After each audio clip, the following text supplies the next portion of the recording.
तस्वीरें मैं दिखा रही हूं बांग्लादेश की, ढाका की पीएम हाउस में, जहां पर हजारों प्रदर्शनकारी इस वक्त घुस चुके हैं। देखिए किस तरीके से आपको बेड पर रेस्ट करते हुए नजर आएंगे। ये ऑफिस है, एक कमरा है ये ऑफिस का जहां पर कामकाज होता है, वहीं पर एक बेड लगा हुआ है। ये आंदोलनकारी वहां पर आपको बेड पर आराम फरमाता हुआ नजर आएगा।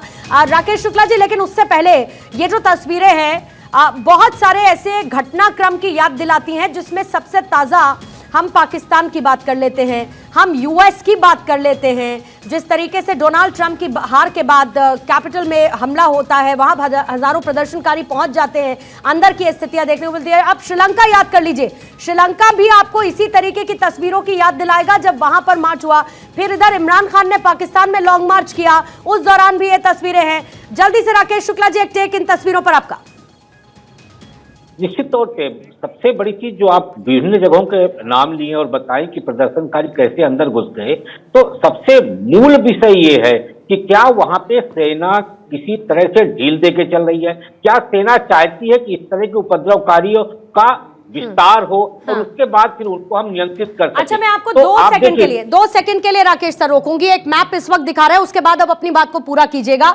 ये मैप है, ये उस प्लेन का है जिसमें सवार शेख हसीना और किस तरीके से उनका जो ट्रैवल रूट रहा है वो आप देखिए। दुर्गापुर से आगे आसनसोल होते हुए चिरकुंडा, फिर उसके बाद धनबाद की तरफ, आगे तोपचांची ये इलाका जहां पर उनका प्लेन वापस की तरफ जाता हुआ, ये है उनका वो रूट। खबर ये मिल रही है कि शेख हसीना इसी रूट से ट्रैवल कर रही हैं। देखिए आसनसोल, हमने आपको बताया कि वहां पर उनका प्लेन लैंड हुआ है। ऐसे में यहां धनबाद से आगे बढ़ती हुई चिरकुंडा की तरफ, फिर आसनसोल। जरा अगर इस मैप को फुल व्यू के साथ दिखा सकें, क्योंकि इसमें क्लैरिटी मिल पाएगी कि उनका पूरा रूट क्या रहा है।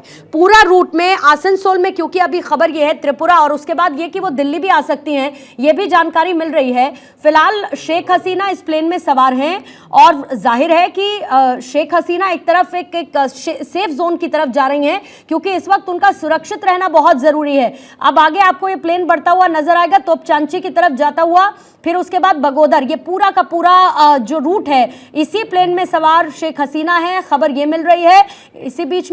इसी बीच में ऑन ग्राउंड जो है हलचल बढ़ती हुई बॉर्डर एरियाज पर नजर आ रही है। आइए एक बार फिर से आपको मैं ये तस्वीर दिखा देती हूँ और फुल वॉल पर जरा ये मैप आपको मैं दिखाऊंगी, क्योंकि यहां से शुरू हुआ, इधर गालसी से, गालसी के बाद पानागढ़, पानागढ़ के बाद दुर्गापुर, दुर्गापुर के बाद आसनसोल। अभी ये कुछ मूवमेंट्स आपको देखिए जगह जगह प्लेन के नजर आएंगे, लेकिन इसमें ये जो प्लेन है ये बताया जा रहा है जिसमें शेख हसीना है। शेख हसीना अभी धनबाद के ऊपर से इधर जाते हैं तोपचांची के पास, बागोदर, ये पूरा का पूरा रूट, लेकिन कहां तक रुकता है देखना होगा। लेकिन उससे पहले चिरकुंडा क्रॉस करते हुए आसनसोल, और फिर उससे पहले ये दुर्गापुर, दुर्गापुर के पहले पानागढ़, पानागढ़ के पहले गालसी, ये वो जगह है और ये है वो पूरा रूट जिस पर इस वक्त है शेख हसीना, ऐसी खबर मिल रही है। अब सबसे बड़ी बात इसमें खबर यह है कि आसनसोल में पहले उनका प्लेन लैंड हुआ, खबर यह भी मिल रही है कि वो दिल्ली आ सकती हैं। तो ऐसे में यहां से फ्लाई करती हुई आगे की तरफ उनका क्या रास्ता रहता है, उनकी एग्जैक्ट लोकेशन क्या होती है, फिलहाल प्रेजेंट सिनेरियो ये है कि धनबाद के ऊपर से उनका ये प्लेन क्रॉस कर रहा है। ये फिलहाल प्रेजेंट सिनेरियो है। प्रेजेंट सिनेरियो के मैं इसलिए बात कर रही हूं क्योंकि अभी ये पता नहीं है कि शेख हसीना का एग्जैक्ट रूट होने क्या वाला है। खबरें जरूर आ रही हैं, लेकिन एग्जैक्ट उनका ट्रैवल रूट क्या रहेगा इसकी खबर नहीं है। लेकिन शुरू जहां से हुआ वहां से आप देख सकते हैं पानागढ़, दुर्गापुर, आसनसोल। आसनसोल में उनका प्लेन लैंड हुआ, यह हमने आपको बताया था।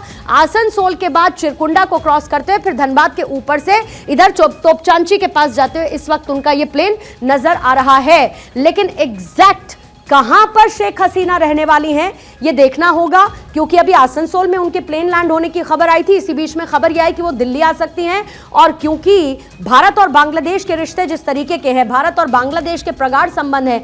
आप शेख मुजीबुर रहमान याद कर लीजिए, इससे पहले जब शेख हसीना को भारत ने शरण दी थी, इसीलिए जब हम अभी चर्चा कर रहे थे मैंने कहा कि इतिहास इस वक्त पन्ने पलटता हुआ नजर आ रहा है, इतिहास खुद को दोहराता हुआ बांग्लादेश और भारत की स्थिति में और खुद शेख हसीना की स्थिति में इस वक्त नजर आ रहा है, क्योंकि नाराजगी है पूरे ढाका में, बांग्लादेश में जिस तरीके का विद्रोह इस वक्त हो रहा है। सेना की तरफ से प्रेस कॉन्फ्रेंस की गई है। फिलहाल ये रूट है जहां पर बताया जा रहा है कि शेख हसीना भी फ्लाई कर रही हैं, लेकिन शेख हसीना की एग्जैक्ट लोकेशन के बारे में जानकारी नहीं है और वो कहां पर पहुंचती हैं इसके लिए थोड़ा सा इंतजार करना होगा।